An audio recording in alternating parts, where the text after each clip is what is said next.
Sindikat srpske policije osnovan je 5. oktobra 2007. godine i za kratko vreme okupio je veliki broj članova. Skoro 90% policijskih službenika u policijskim upravama po Srbiji članovi su ovog sindikata. Cilj nam je ovaj region, da kažem Južni Banat, da pokrijemo, da imamo kancelariju, da budemo dostupni svojim članovima, da smo tu uvek na dohvat ruke, da reagujemo pravovremeno i zato i kancelarija služi. Sindikat srpske policije je pravna organizacija u okviru Ministarstva unutrašnjih poslova, čiji je osnovni cilj zaštita radno-pravnih odnosa.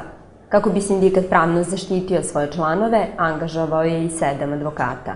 Naš zadatak u narednom periodu biće da povratimo dostojanstvo našoj profesiji uz jednu časnu, postepenu podlogu samog rada, ali isto tako i obaveze koje smo preuzeli prema poslodavcu, da njih obavljamo na častan i dostojanstven način.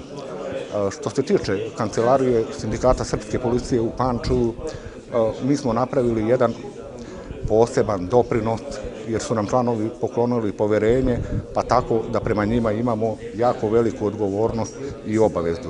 Sindikat srpske policije na teritoriji Južnog Banata aktivno funkcioniše u Kovinu, Alibunaru, Kovačici, Vršcu, Plandištu i svim stanicama granične policije.